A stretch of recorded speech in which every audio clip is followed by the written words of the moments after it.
ఎక్కడైనా ల్యాండ్ పై ఇన్వెస్ట్ చేయాలని అనుకుంటున్నారా? అయితే ఫ్యూచర్ సిటీలో ఇప్పుడే ల్యాండ్ పీస్ పెట్టుకోండి. పూర్తి వివరాలకు మాకు కాల్ చేయండి.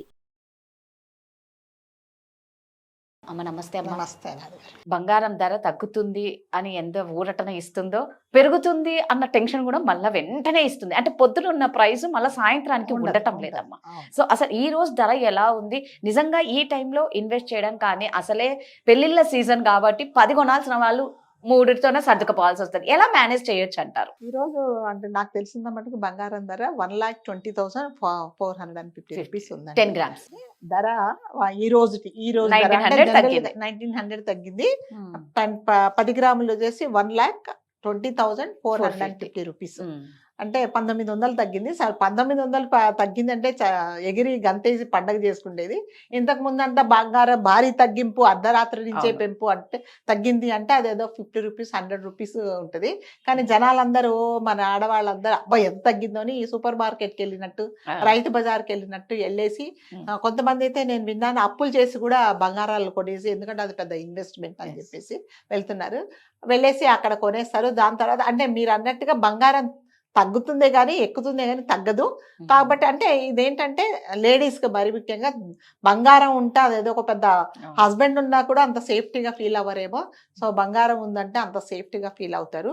అంటే అవసరం ఉన్నప్పుడు నిజంగానే మీరు అన్నట్టుగా కొనడం మంచిదండి, ఆదుకుంటుంది.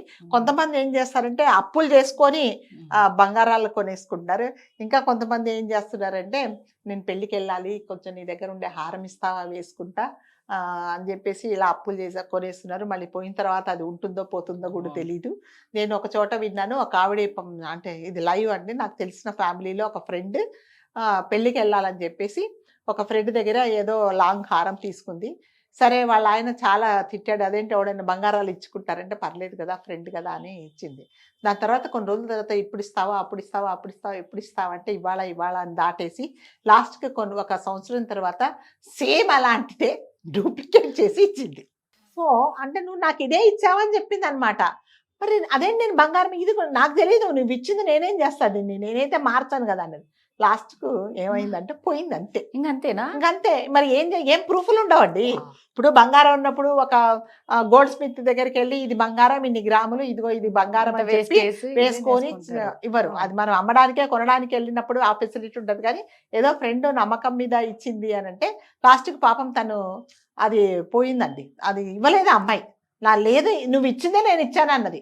మరి ఇది ఇవ్వడానికి ఇన్ని రోజులు ఎందుకు పట్టింది అంటే ఈవిడ ఏం చేసిందంటే చాలా పెద్ద మనసుతో ఆవిడ దగ్గర ఈవిడ అప్పు చేసుకున్నట్టు ఈవిడ కూడా చాలా మందికి అలా చేసేసి ఈవిడ ఒక పెద్ద బిజినెస్ చేసింది దాని మీద. ఏంటి నేను ఇస్తాను, నువ్వు నాకు సాయంకాలానికి కల తెచ్చారు, 2 రోజులు కల తెచ్చేయాలని. ఈమె మాత్రం ఈమె దగ్గర ఉన్న బంగారం చాలా జాగ్రత్తగా తీసుకొని అందులో రెంట్ కలెక్ట్ చేసుకుంది అనమాట.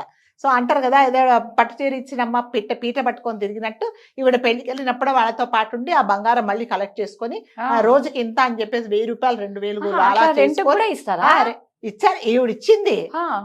లాస్ట్కి ఏం చేసింది, నాకు దాని మీద డబ్బులు సంపాదించుకుంది. మళ్ళీ ఎవరికైతే రిటర్న్ చేయాలో వాళ్ళకి డూప్లికేట్ ఇచ్చింది. వాళ్ళు ఏం చేయలేకపోయారండి. అంటే అది కూడా ఎప్పుడో పాపం పాత నగ. ఇప్పుడు మామూలుగా జనరల్గా నేనైతే ఏదైనా కొంటా బిల్లులు పెట్టని కూడా పారేస్తా. ఏం చేస్తాం అవన్నీ ఆ చెత్త పెట్టుకోవడం ఎందుకని. పాపం వాళ్ళు ఎప్పుడో కొన్ని సంవత్సరాల కిందట ఆవిడ పెళ్ళైనప్పుడు కొనింది. ఆ బిల్లులు ఎక్కడి నుంచి వస్తాయి చెప్పండి. సో ఇది బంగారమా కాదంటే నా దగ్గర ఉండేది ఇదే, నువ్వు ఇచ్చింది ఇదే అని చెప్తుంది అమ్మాయి. పోయింది. సో అంటే జనాలకు ఎట్లా అవుతారంటే సరే ఏదో ఫ్రెండ్ కదా నాకు ఇచ్చింది అనేది లేకుండా, సిన్సియారిటీ లేకుండా అలా చేసింది. అంటే నేను చెప్పేది అంటే అసలు పెళ్ళికి వెళ్తే బంగారం వేసుకొని రావాలని రూల్ లేదండి. ఉందా? అస్సలు లేదు రూలు. నువ్వు ఇంకా ఈ మధ్య కాలంలో నేను చాలా మంది అంటే చాలా డబ్బులు ఉన్న వాళ్ళు కూడా సింపుల్గా ఏవో నల్లపూసలో లేకపోతే ఒక చిన్న డైమండ్ చిన్న నెక్లెస్ చిన్నది అది కూడా వేసుకొని కనపడకుండా వెళ్తున్నారు. ఈ జనాలు అటు ఇటు కాని వాళ్ళు ఉంటారు కదండి, ఇంట్లో ఉన్నవన్నీ మొత్తం వేసుకుంటారు. దేనికి ఏం మ్యాచ్ అవుతుందో ఎందుకు వేసుకుంటారో తెలీదు. ఆ బరువుతో తలకాయలు కూడా వంచేసుకొని తిరుగుతున్నారు అనమాట. సో రేపొద్దున అది పోయింది అనుకోండి ఇంకా అయిపోయింది. ఇంట్లో వాళ్ళతో తిట్లు, నీకు మెంటల్ టెన్షన్. నేను నా ఫ్రెండ్ ఒక అమ్మాయి ఉంటుంది, నెల్లూరు అమ్మాయి. వాళ్ళ అమ్మాయికి ఏదైనా పెళ్ళికి వెళ్తే బంగారం వేస్తుంది. మీరు నమ్మరండి, ఈమె ఫంక్షన్ గురించి మర్చిపోద్ది, ఫంక్షన్కి వచ్చామని మర్చిపోద్ది. ఆమె వెనకనే ఉంటుంది, ఆ పిల్ల వెనకే. జాగ్రత్త, గొలుసు జాగ్రత్తగా పెట్టుకో, మరకట్టిగా తిప్పుకో, జాగ్రత్తగా ఉండు, వంగకు కింద పడిపోతుంది. ఇంక ఈమె ఫంక్షన్కి వచ్చి ఏమని చచ్చేటట్టు తిట్టే, నువ్వు ఎందుకు వేస్తావు, ఎందుకు ఏదో పోగొట్టుకుంటుంది. మరి అంత భయం అన్నప్పుడు అసలు వేసుకో. కదా. సో నిజమే. మన గట్టిగా తిప్పుకున్నావా, అమ్మాయిని తీసేసుకో. ఒకసారి అమ్మాయి ఫ్రెష్ మొత్తం తీసి ఇచ్చేసింది, అదేంటి మరి అలా అంటే మరి చుట్టాలలో అందరూ మీ అమ్మ నీకేం పెట్టలేదు అంటారు, వేసుకోమంటారు. వేసుకున్నది నమ్మకంగా ఉంటావా, వదిలేదు. అలా కొంతమంది అంటారు కదా, అంటే అసలు పిచ్చెక్కిపోతారు అనమాట. బంగారం అంటే అంత పిచ్చెక్కిపోతారు. సో నిజంగా మీరు అన్నట్టు అదొక మంచి ఇన్వెస్ట్మెంట్ అండి. మనకి ఏదన్నా అవసరమైనప్పుడు ఆదుకుంటేది అది. మనకు భూములు ఉంటే కూడా ఇప్పటికిప్పుడు నేను అమ్మాలి అంటే కూడా ఏదైనా సరే మనం అమ్మడానికి వెళ్ళినప్పుడు ట్రీట్మెంట్ వేరేలాగా ఉంటుంది. కొనేటప్పుడు ఇప్పుడు బంగారం కొనడానికి మీరు వెళ్ళండి, వాడు కూల్ డ్రింక్స్ ఇస్తాడు, కావాలంటే భోజనాలు పెడతాడు, ఫ్యాన్ ఇంకా ఎక్కువ స్పీడ్ వేస్తాడు, ఏసీలు పెంచుతాడు. నువ్వు అదే రేపు పొద్దున వెళ్ళి సార్ ఎక్స్చేంజ్ అంటే సార్ ఎక్స్చేంజ్ టైమ్స్ ఇవి ఉంటాయి, తర్వాత రండి అని చెప్తాడు కదా. అది క్వైట్ కామన్. కాబట్టి బంగారాలు కొనాలి అని అనుకున్నప్పుడు అది నిజంగా అవసరమా అంటే, కొంతమంది అండి ఇళ్ళు అమ్మేసుకొని అదేంటి పొలాలు అమ్మేసుకొని ఇంట్లో ఉన్నాయి అమ్మేసుకొని ఇంకా తక్కువైతే ఇంకా కొంచెం తక్కువైందని అప్పులు చేసేసి భర్తల ప్రాణాలు తీసేసి, ఇంకా కొంతమంది ఉన్న పాత బంగారం అమ్మేసి ఇలా కూడా చేస్తారనమాట. పాత బంగారం వాడు చెప్తాడండి, అమ్మ ఇది ఏదో మీ తాతకాలంది మీ అత్తగారు ఇచ్చారు, మీ అమ్మగారు ఇది ఇట్లాంటి క్వాలిటీ ఇప్పుడు రాదమ్మా, నేను అమ్ముకోకు అంటే, లేదు ఇదంతా పాత డిజైన్ ఏదో నాకు కొత్త డిజైన్ ఏదో ఆడికి తలావు తీసుకొని ఇంత చిన్నది ఇస్తాడు ఆవిడికి. అదే ఆ డిజైన్లోనే ఆమెకు ఆనందం. ఇంటికి వచ్చిందా తడితే ఇట్లా అదేంటి ఇది ఎప్పటి నుంచో ఉన్న నేను ఎవడమ్మనంటే ఇట్లాంటిది అంటే ఇవన్నీ ఏంటంటే బంగారం మీద ఉన్నంత, ఆడవాళ్ళకి బంగారం మీద పిచ్చి ఉన్నంత పిచ్చి ఇంకా దేని మీద ఉండదండి. ఆమెకి భర్త ఉంటే కూడా అంత సేఫ్టీ ఉంటుంది. బంగారం 4 గొలుసులు వేస్తే చక్కగా నిద్రపోతుంది అనమాట ఆయన లేకున్నా కూడా. సో ఈ పిచ్చి ఏంటంటే విపరీతానికి దారి తీసేసి సేఫ్టీ లేకుండా పోతున్నది. సో ఇంకొకటి, ఇప్పుడు పోనీ మీ దగ్గర బంగారం ఉంది, నువ్వు ప్రశాంతంగా ఇంట్లో పడుకుంటావా, అది ఎవడెవడు తీసుకెళ్ళిపోతాడో అని అదొక భయం. పోనీ వేసుకొని రోడ్డు మీదకి వెళ్తే ఎవడు కొట్టి తీసుకెళ్తాడో భయం. ఓకే, ఒకవేళ బ్యాంకులో పెడితే వాడు అవి ఉంటాయో లేదో, కొన్ని బ్యాంకులు అవి మనకి ఇచ్చినాడు అవి ఉండవు. సో ఇలా దేనికి సేఫ్టీ లేదు. కాకపోతే ఏంటంటే ఇన్వెస్ట్ చేస్తే మంచిదే. మరి పిచ్చోళ్ళలాగా పోయి బంగారాలు అని కొనేసుకుంటే ఇలాంటి అనార్థాలే జరుగుతాయి. నేను ఒక చోట చూశాను, ఒక ఆవిడ పాపం పొద్దున్నే లేచి మంగళసూత్రాలు చాలా ధైర్యంగా ముందుకు ఊడుస్తూ ఉంది. ఒకడు వచ్చాడు లాక్కొని వెళ్ళి తీసుకెళ్ళిపోయాడు.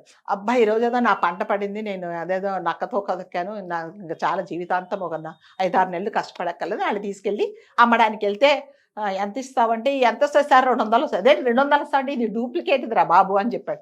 ఆడు మళ్ళీ వచ్చి వాడు కక్ష తీసుకొని నెక్స్ట్ డే వచ్చి ఇసిరేసి నువ్వు నా అటెంప్ట్ వెయిట్ చేసావని వాడు మళ్ళీ ఒక చంప మీద ఒక కొట్టిపోయాడు వాడు. సో అలా ఉంటుంది అనమాట. బంగారం అంటే ఇది వరకు ఉండేదండి పాతకాలంలో, కంపల్సరీగా బంగారం వేసుకోవాలని రూల్ ఉండేది. ఇప్పుడు అలా ఇప్పుడు ఏమీ లేదండి. ఇప్పుడు పెళ్లిళ్ళకి కానీ ఫంక్షన్లకు కానీ మనం ఎంత సింపుల్ గా పోతే అంత ఇది. సో దానికి ధీటుగానే ఇప్పుడు నేను విన్నాను 8 గ్రామ్స్ బంగారం కూడా వస్తుంది, కొంచెం ధరలు కూడా తక్కువ. కాబట్టి దాని మీద కూడా మీరు కొనుక్కోవచ్చు. కాకపోతే అప్పులు చేసి మాత్రం కొనుక్కోకండి. 1 గ్రామ్స్ గోల్డ్ కూడా చాలా ఉన్నాయి. చిన్న చిన్న ఫంక్షన్లకు అలాంటివి వేసుకొని కూడా, ఎందుకంటే మీ సేఫ్టీ అది ఇంపార్టెంట్ కదా. అది అంటే ఈ కాలంలో ఎవరినైనా మన ధైర్యం చేసి, ఏమండి బంగారం గాజుంది, ఎంత చేయించుకున్నారు, ఎంత ఎన్ని గ్రాములు ఉంది అంటే తెలివి కలది ఏంటంటే, తెలియదండి ఇది ఎప్పుడో కొన్నానంట, అది నిజంగా బంగారం కాదు అది. ఎందుకంటే ఆవిడకి తెలియదు ఎన్ని గ్రాములు ఏం చెప్తుంది, 200-300 పెట్టి కొనుక్కొని ఉంటుంది. కాబట్టి దానికి దీనికి ఏం తేడా లేదు.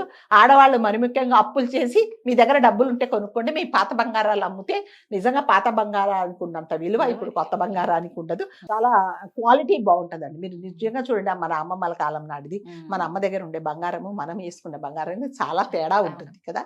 అందుకని దయచేసి బంగారం వెంట పిచ్చోళ్ళలాగా పరిగెత్తారనుకోండి, ఇలాంటివే జరుగుతాయి. దానికి ధీటుగా నిజంగానే మీరు కూడా వాళ్ళు వేసుకున్నారు వీళ్ళు వేసుకుంటే 1 గ్రామ్ గోల్డ్ చాలా ఉన్నాయి. ఎవరు అంటే మీరు తీసుకెళ్ళి అంటే నన్నులేసి అమ్మడానికో లేకపోతే ఎవరికన్నా గోల్డ్ స్మిత్ దగ్గరికి వెళ్తే అడిగితే తప్ప ఇది బంగారం అని తెలియాలంటే నగలు కూడా వస్తున్నాయి. బంగారం అంటే పిచ్చివాళ్ళు అవ్వకండి, కొనుక్కోండి. ఒకవేళ అంటే మీ దగ్గర డబ్బులు ఉంటే కొని పెట్టుకోండి, అంతేగాని ఆ షాపుల చుట్టూ నేను ఒకసారి లలిత జ్యువెలరీస్ చూస్తే ఇది గోల్డ్ షాపా లేకపోతే సూపర్ మార్కెటా, అదేంటి రైతు బజారా అనేలాగా పిచ్చోళ్ళలాగా కొనేసి కొంతమంది స్కీమ్స్ కడతారండి. ఆ స్కీమ్స్ అప్పులు చేసి ఇది చేసి అది చేసి వాడేం చేస్తాడు, 10 నెలలు తీసుకొని అందులో మళ్ళీ 1000 రూపాయలు కలుపుతాడు. అంటే వీళ్ళు ఆలోచించట్లేదు, నేను ప్రతి నెల 5000 కడుతున్నా కదా, ఆ 5000 మీద వీడికి ఎంత ఇంట్రెస్ట్ వస్తుంది, ఇలా ఎంతమంది కస్టమర్స్తో వీళ్ళు మన డబ్బుల మీదనే బిజినెస్ చేస్తున్నాడు అని చూసుకోవట్లేదు. గోల్డ్ స్కీమ్లు కడతా ఉన్నారు. సో ఇవన్నీ కూడా కొంచెం ఆలోచించుకుంటే మంచిది. Thank you.